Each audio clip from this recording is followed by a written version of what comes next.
consideran públicos. O el efecto corrupción. Socialismo es corrupción. Se explica en la página 118 y siguientes. ¿Por qué? Porque si nuestra vida depende de los de arriba que mandan, no nos debe de extrañar que tratemos por todos los medios, por un lado, de inhibirnos de los mandatos. Por otro lado, si podemos influir en el que manda.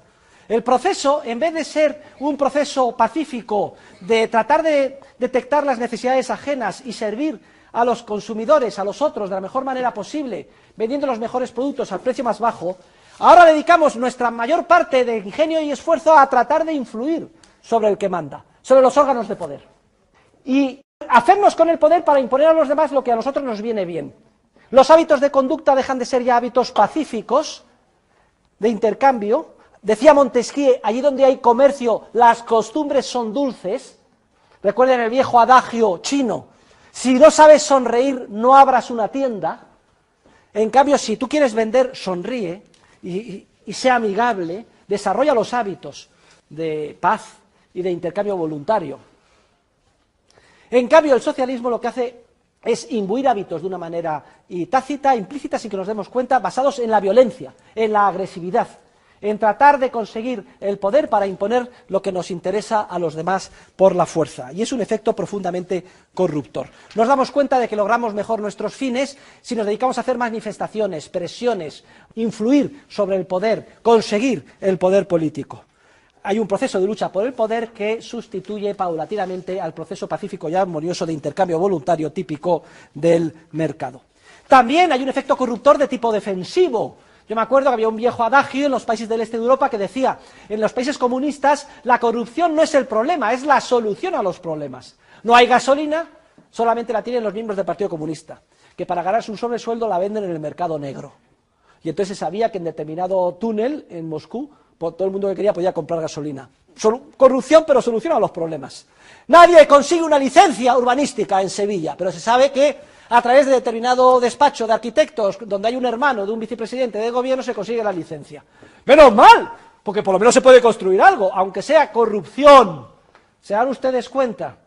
Y surge la economía sumergida, porque es la manera de inhibirse, siempre con efectos redundantes y perversos, pero dentro de lo malo, lo menos malo. En México, durante mucho tiempo, había servicio militar obligatorio, pero se sabía que se pagaba y no se iba a la mili, dentro de lo malo, lo menos malo. O como he visto yo, haciendo cola para entrar en México, en el aeropuerto.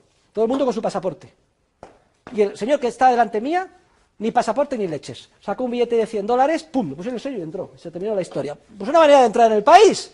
¿Se dan ustedes cuenta? También la economía sumergida es un efecto corruptor típico del socialismo. Cuando toda tu vida, tu destino vital depende del que manda, es casi inevitable que trates de hacer lo posible para influir sobre él, por una vía o por otra. También los propios políticos se corrompen. Su objetivo esencial es mantenerse en el poder. Solo les importan las próximas elecciones. ¿Qué es eso de visión a largo plazo? La ley de la China. Y comprar votos. Y no les importa con qué argumentos. Para organizar mayorías coyunturales que les puedan mantener. Aunque los efectos sean contradictorios. Y no tengo que dar más detalles. Cojan ustedes la prensa y lean. Y ya verán una ilustración perfecta de lo que estamos hablando.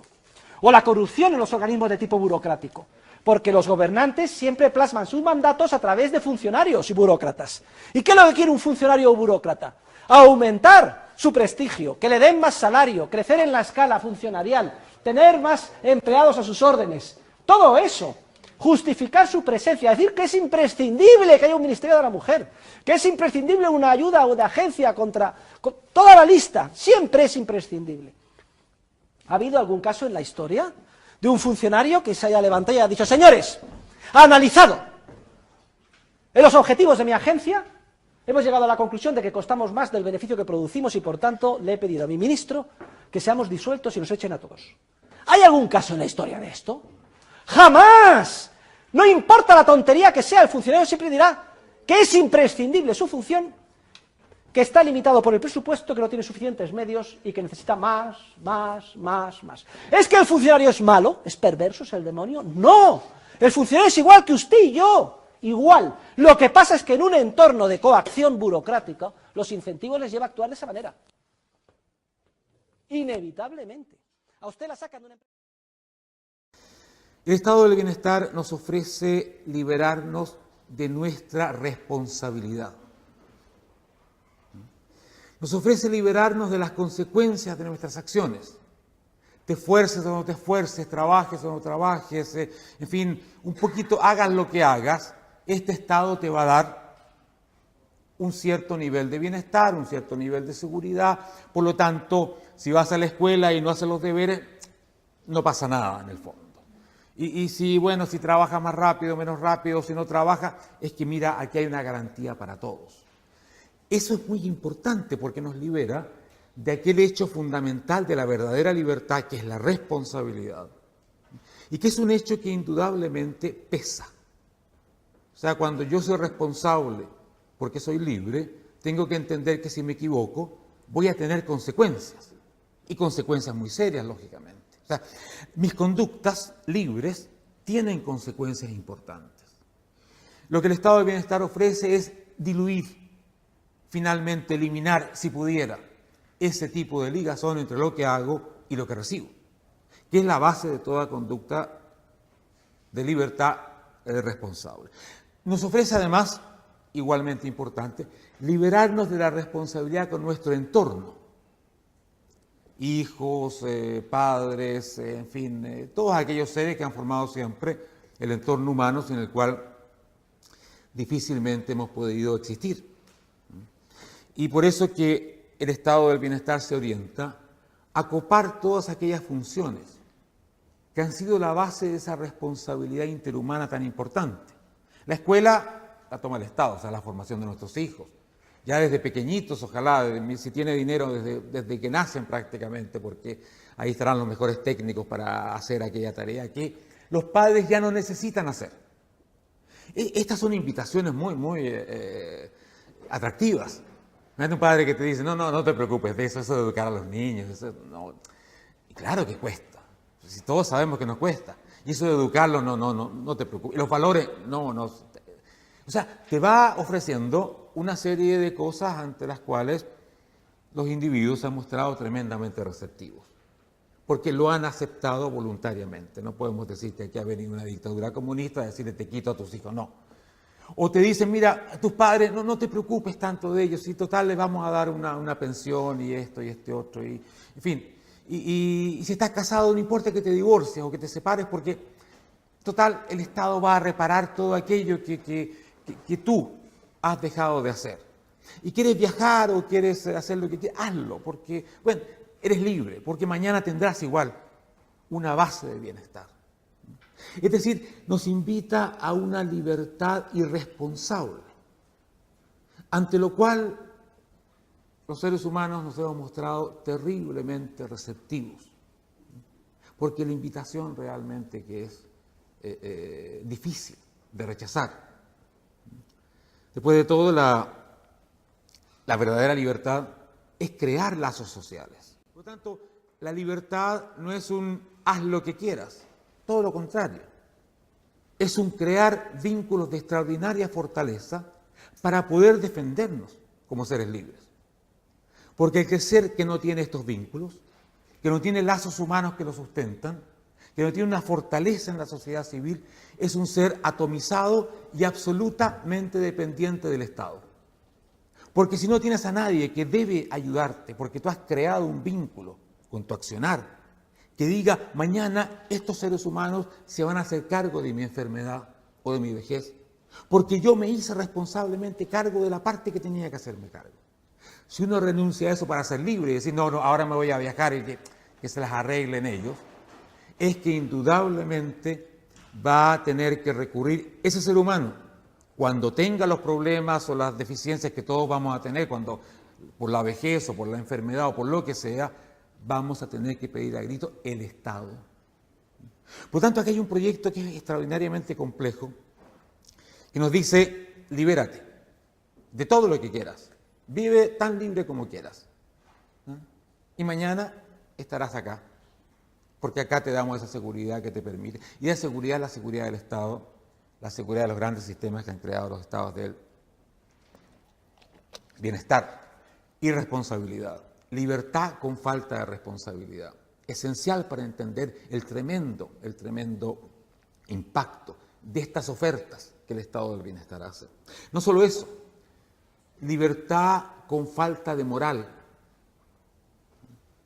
Porque la moral exige una relación importante entre lo que haces y lo que pasa a partir de lo que haces.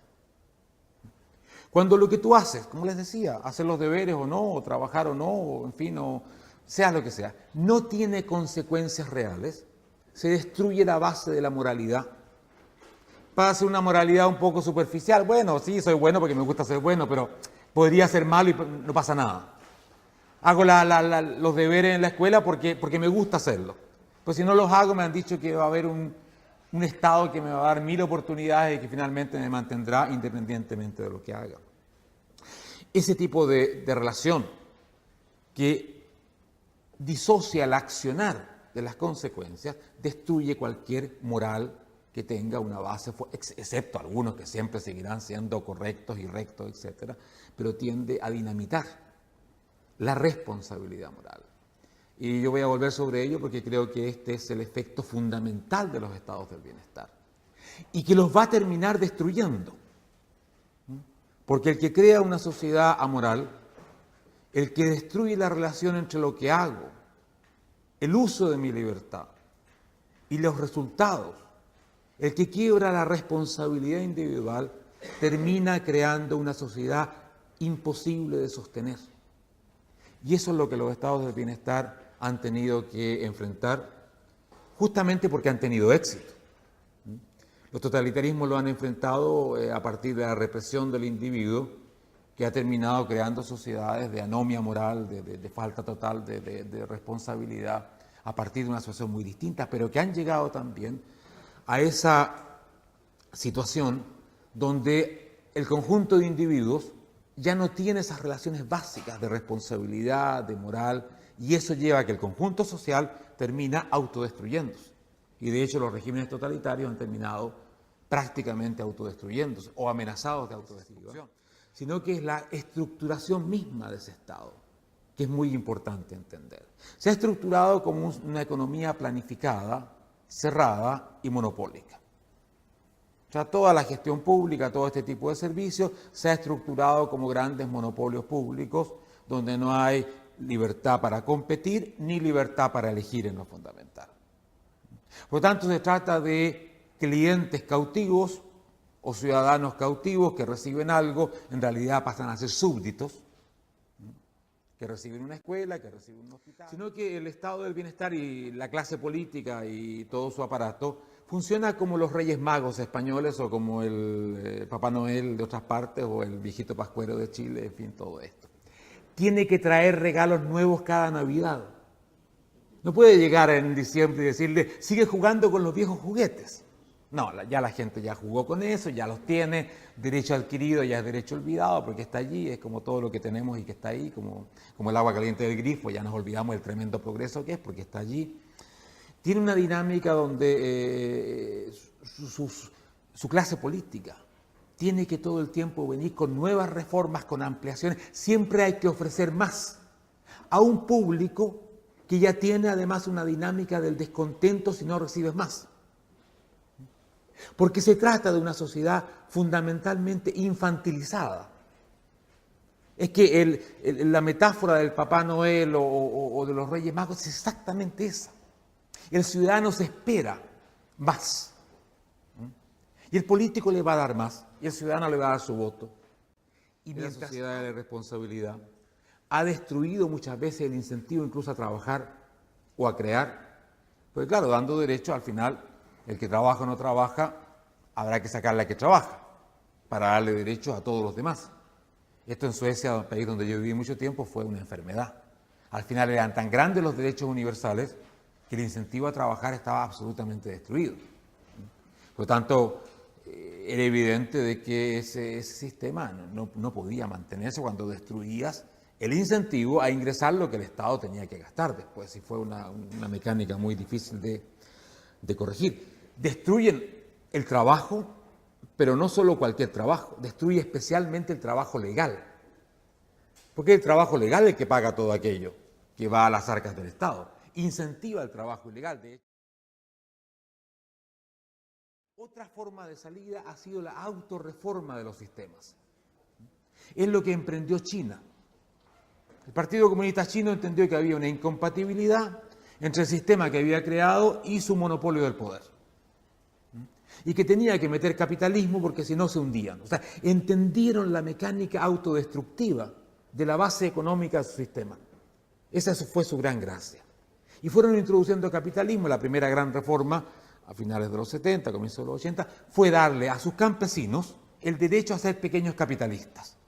Usen la tierra como si fuera privada. No le reconocemos formalmente el derecho de propiedad, pero dijeron como si fuera privada. Inviertan, hagan lo que quieran con su tierra, véndanla. Entréguenos un poquito de productos, pero el resto ustedes. O sea, le dieron a 500 millones de chinos el derecho a ser capitalistas. Bueno, nada de raro que haya pasado lo que pasó. Algunos creen que es la globalización o que llegaron los capitalistas con la Coca-Cola o cosas así. Todo eso ayuda, por supuesto. Pero la base fundamental fueron 500 millones de chinos que se pusieron como chinos a ser capitalistas. Y cambiaron el mundo. Y han cambiado el mundo. Y esa es la gran fuerza de la transformación china. Si fuera solamente que llegaron algunas grandes empresas transnacionales y se instalaron allí porque les daban ventaja, es que sería una cosa muy superficial. Y de hecho, ustedes ven cualquier estadística china, es que la masa del desarrollo, del progreso y lo que ha transformado China, los 600 millones de pobres menos que tienen, es porque ha salido el capitalismo más popular que se haya podido crear. La otra forma de autorreforma, ya avanzando a los estados de bienestar, y lo último que digo, es por ejemplo aquella que emprendió Suecia, que fue el archimodelo de todo esto. O sea, es que ningún estado del bienestar ha llegado donde Suecia llegó. Para decirles solamente una cifra, hubo un año, el año 93, donde el Estado sueco tenía un gasto fiscal que equivalía al 73% del Producto Nacional Sueco. 73%. Me dice, pero sí, récord mundial. Solamente las dictaduras comunistas y otras han tenido más que eso. Pero una democracia como Suecia es, evidentemente, o sea, imagínense lo que es esto. Ese Estado, además que entró en una crisis profunda, el año 92 el déficit era del 11%, o sea, se desmoronó porque prometió el oro y el moro, le pasó lo mismo que a España ahora, hace 20 años, y tuvo que, para salvar el estado del bienestar, reformarlo radicalmente. Y las reformas fueron, por supuesto, ofrecer menos, dar menos, ser más austero, porque es básico eso, recomponer los incentivos al trabajo fue muy importante, bajar los subsidios y aumentar la retribución del trabajo, porque si no todo esto se desmoronaba, pero también incidió en la estructura del Estado y creó una base donde prácticamente cualquiera puede entrar a competir por la provisión de los servicios públicos. Es decir, separó la responsabilidad pública, responsabilidad que a nadie le falte una escuela o que a nadie le falte sanidad, con la gestión. Y esto lo hizo la derecha y la izquierda sueca. Hasta tuvimos un primer ministro sueco durante muchos años que un día en el Parlamento, yo estaba en el Parlamento, cita a Deng Xiaoping. Y estábamos discutiendo las privatizaciones. Y dijo, no importa que el gato sea rojo o negro, lo importante es que case ratones. O sea, que haya buena educación, que haya buena salud, eso es lo que tiene que haber. Que sea privado o público, que sea con fines de lucro, sin fines de lucro, no importa absolutamente nada. Imagínense un socialdemócrata. Ese es un cambio, claro. Los suecos vivieron y vivimos, porque yo soy sueco también, un estado de cercano a la muerte total, que fue, en ese sentido, se salió bien de la crisis. Ahí se cumplió eso, que la crisis tuvo una buena reacción. Además, para que esto funcionara, no solamente había que crear libertad de crear y proveedores que pudieran competir. De hecho, si nosotros quisiéramos crear una escuela en Estocolmo, en el sistema privado-público, juntaríamos nuestro dinero y invirtamos. Creamos la escuela española o la escuela canaria de Estocolmo, donde la gente va a comer además papas canarias y esto, y le daremos esto, y la creamos. Y le decimos a la gente de Estocolmo, aquí estamos, ¿quién quiere venir? Y la gente de Estocolmo puede elegirnos. Y van con sus bonos del bienestar, y nos dicen, ahí está, cóbrenlo ustedes, porque esa escuela no me gusta la anterior, y no me gusta la pública, y ni nos pregunta si tenemos fines de lucro, porque nunca se ha limitado al fin de lucro. Podríamos ganar mucho dinero si somos eficientes. Y claro, ahí viene la segunda pata de la reforma, darle a la gente libertad de elegir. Porque si no le das libertad de elegir, lo que transforma son monopolios privados, públicos en privados. Y esa fue la otra gran pata que metió Suecia, que le ha permitido hoy día, con un gran Estado, porque todavía, qué sé yo, gasta el 48 o 49% del producto, decreciente, ¿eh? Y estamos hablando de un decrecimiento de 20 o 25 puntos porcentuales, no es poco en 20 años. Es un gran decrecimiento, pero es un enorme Estado, con enormes ambiciones de hacer un montón de cosas que no tendría que hacer. Pero es un Estado que ha logrado una vía de sostenibilidad, y no solo de sostenibilidad, sino que de introducción poquito a poco de la libertad, de competir, de elegir, que yo creo que si Hayek hablaba del camino de servidumbre que nos va quitando, este es un camino muy extraño de irse acostumbrando a libertades que van generando una dinámica muy positiva. Cuando tú dices, ¿y por qué no puedo elegir escuela? Si todos podemos elegir escuela. Los pobres hasta pueden elegir escuela hoy día en Suecia. Qué maravilla, nunca han podido hacerlo en los estados del bienestar tradicionales.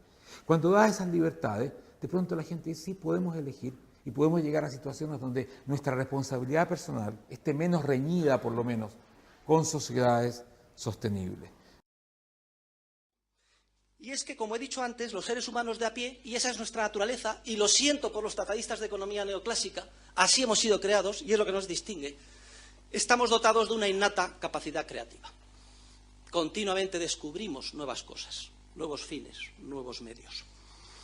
Luego, difícilmente se va a poder transmitir a un órgano director la información o el conocimiento, por ejemplo, que todavía no ha sido creado por los empresarios. El órgano director se empeña en construir un nirvana social vía mandatos, boletín oficial del Estado y coacción. Pero claro, para eso tiene que saber qué pasará mañana, para que el resultado sea positivo y coordine. Y lo que pase mañana depende de una información empresarial que todavía no se ha creado hoy. No la podemos transmitir hoy para que nuestros gobernantes nos coordinen bien mañana. Esa es la paradoja del socialismo. Pero no para aquí, decían Mises y Hayek. Fíjense, 3 argumentos, volumen, carácter tácito de la información y que la información está continuamente cambiando. Es que hay un cuarto argumento que es el argumento además definitivo. Resulta que la propia naturaleza del socialismo que hemos definido se basa en la coacción.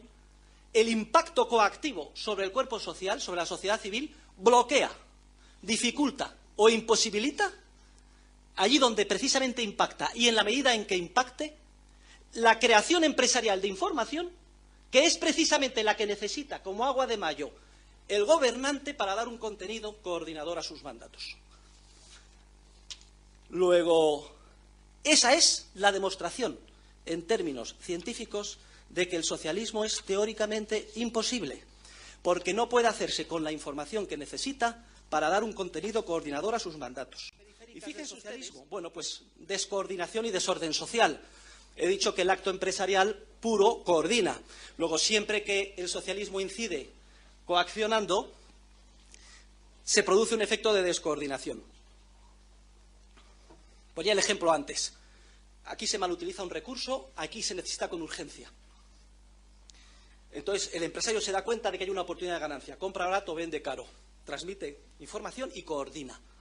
2 personas que cada uno iba en contra del interés del otro, ahora sin darse cuenta, actúan de forma coordinada o ajustada.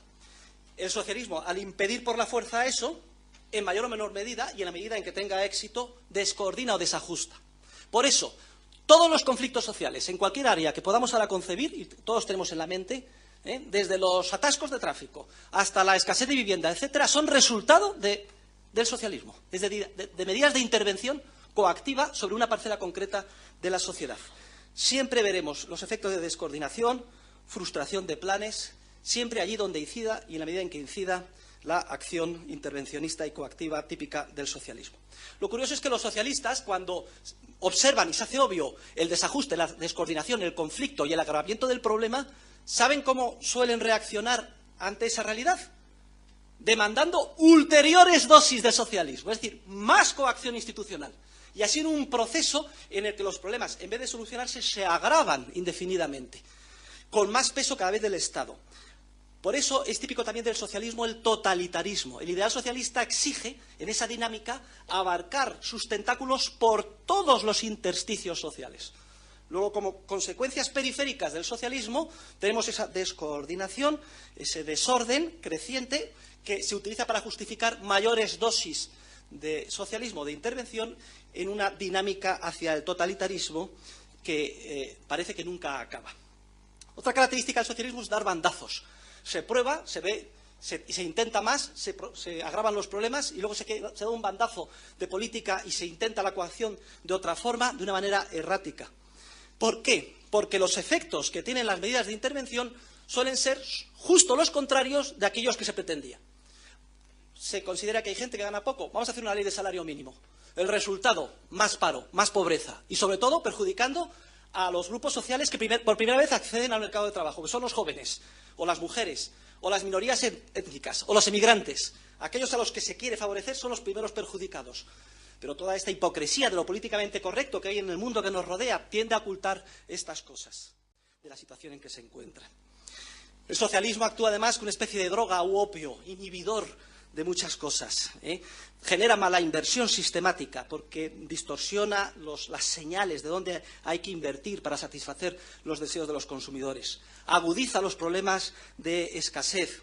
Genera la irresponsabilidad sistemática, sobre todo de los gobernantes. Y voy a definir el término de irresponsabilidad. Una acción irresponsable cuando se toma asumiendo sus costes. El gobernante es inherentemente irresponsable porque es incapaz de darse cuenta, de asumir, de descubrir, de conseguir la información relativa a los costes que tiene la acción en la que incurre.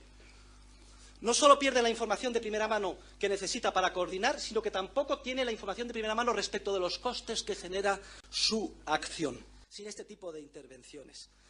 Y este proceso de lucha por el poder y de intervenir en él hace que poco a poco se vaya modificando el hábito de comportamiento moral de los seres humanos. Los seres humanos cada vez manifiestan un comportamiento más amoral, menos sometido a principios, un comportamiento cada vez más agresivo. Se trata de lograr el poder para imponer cosas a los demás. Y eso se traslada miméticamente al comportamiento individual. Y hace que cada vez nos acostumbremos menos a disciplinar nuestro comportamiento a un esquema pautado de normas morales. La moral es el piloto automático de la libertad. Luego hay aquí una primera influencia corruptora del socialismo. Bueno, hay una lectura positiva de esto, que es que también actúa defensivamente. Conforme más socialismo hay, más surge la economía llamada sumergida, o el mercado negro. Y se ha criticado mucho al mercado negro, a la economía sumergida, pero en los países del este, del muro de Berlín, antes de que cayera, había un viejo adagio que se decía, en los países del este, la economía sumergida no es el problema, es la solución. Porque efectivamente no había gasolina en Moscú, pero todo el mundo sabía, era un secreto a voces, pues que en determinado túnel se vendía gasolina en el mercado negro. Pues gracias a eso la gente podía conducir, porque iba al mercado negro, o hay servicio militar. Otro ámbito de prostitución, la prostitución del concepto de ley y de justicia. Esto es muy importante, porque es donde más incide la perversión moral del socialismo, del intervencionismo. Miren, el derecho, entendido en su concepción clásica, no es sino un conjunto de normas o leyes materiales, abstractas, que se aplican con carácter general por igual a todos. Y la justicia simplemente consiste en carácter retrospectivo, en enjuiciar si los comportamientos individuales se han ajustado o no a ese esquema de normas objetivas y abstractas. Normas ciegas. Por eso la justicia tradicionalmente se la representa con los ojos tapados. Dice en el Levítico: con justicia juzgarás a tu prójimo, no dejándote de llevar ni por las dádivas del rico, pero añade, ni por las lágrimas del pobre, que son todavía mucho más peligrosas. Sobre todo cuando hay determinados jueces para la democracia. Hombre, que esta señora no paga la renta. Sí, pero vamos a ver una interpretación forzosa de la ley y no la vamos a desahuciar, porque la pobrecilla pues está viuda o separada, la han dejado con 8 hijos, no tiene ingresos. Todo esto me lo ha dicho el abogado. Y entonces, claro, vamos a ver. O sea, ha habido tal hurto en el Corte Inglés, libre, porque ya se sabe. Estoy poniendo casos concretos, la argumentación de la sentencia. Es que estas sociedades ya provisionan la previsión de hurtos y, por tanto, no les ha supuesto ningún daño. Quede libre, pobrecillo, si tenía grandes necesidades, etcétera. Claro, en el momento en el que se violan los principios generales del derecho, la sociedad está perdida. Primero, cualquier demanda judicial, por alocada que sea, puede tener visos de éxito, si es que se logra influir emotivamente en el juez y tenemos un abogado lo suficientemente mañoso. Los jueces que así actúan ad hoc y no en base a la ley son jueces que caen en ese error fatal de arrogancia intelectual, es decir, de creerse dioses. Se creen lo del papel, además tiene cara, pobrecilla. El día del juicio fue la pobre vestida de negro, tosiendo, pobrecida, desmaquillada, despeinada. Se hace una situación de lugar y decide, no en función de la ley, sino en función de su impresión sobre las circunstancias particulares del caso. En ese momento estamos perdidos. Bueno, lo más probable es que cuando gane el pleito la señora se vaya corriendo y se suba en un Jaguar y se ponga a su amigo de pieles. Y el abogado tan contento. Y además, ¿cuál es el mensaje a todos los demás? Demandemos siempre, porque a lo mejor tenemos suerte y sale adelante. ¿Y este qué efecto tiene? Se acumulan las demandas. Y hay un proceso de bola de nieve en el que, recargados cada vez de más peso, los jueces cada vez son más imperfectos en la emisión de sus sentencias, lo cual genera a su vez un efecto de retroalimentación de que, como hay una completa arbitrariedad, vayamos a ver si hay suertecilla. Desaparece la seguridad jurídica y se corrompe. Y cuando se hace el análisis del problema, ¿qué es lo que piden los ministros de concebir? Es una satisfacción que el Papa recientemente fallecido, Juan Pablo II, en la encíclica Centesimus Annus, indicara, realmente pregunta clarísimamente, dice, pero entonces, ¿cuál es el sistema conforme a la naturaleza del ser humano? ¿El sistema socialista o el sistema capitalista? Y contesta, está en el epígrafe 42 o 41, si no me equivoco, leanlo ustedes. Dice, si por capitalismo se entiende economía de mercado o de libre empresa sometida al derecho, entre nosotros, eso es el capitalismo. Entonces la respuesta es claramente afirmativa, es el capitalismo tal. Y inmediatamente añade, no obstante, no le llamen capitalismo. Capitalismo no me gusta. ¿Y por qué? Porque el Papa se pasa toda su vida diciendo que todo lo malo del mundo es el capitalismo salvaje, la búsqueda del materialismo por la gente, sin tener en cuenta los principios morales, éticos y legales. Oiga, no. Lo que usted está criticando es el egoísmo, la inmoralidad, pero a efectos del sistema social no critique el capitalismo, que en ese sentido es neutro. Ni siquiera es neutro, porque en un esquema de intercambios voluntarios se promueve la moralidad. Yo te doy la mano en un contrato y si tú lo violas o no lo cumples, pues ya tienes un estigma social. Y hay que saber lo que está bien y lo que está mal. Y eso se fomenta, en vez de la corrupción que fomenta el socialismo. La misión es nuestra, de los intelectuales, de los second-hand dealers of ideas, de los profesores en la universidad, de ir cambiando el espíritu, y sobre todo de los jóvenes que nos escuchan, que es gente no comprometida y capaz de salir a la calle, a pecho descubierto, a defender los ideales. Esa es la misión nuestra para que luego los políticos vayan cosechando esos nuevos aires de libertad y llevándolos a la práctica, en la medida de lo humanamente posible.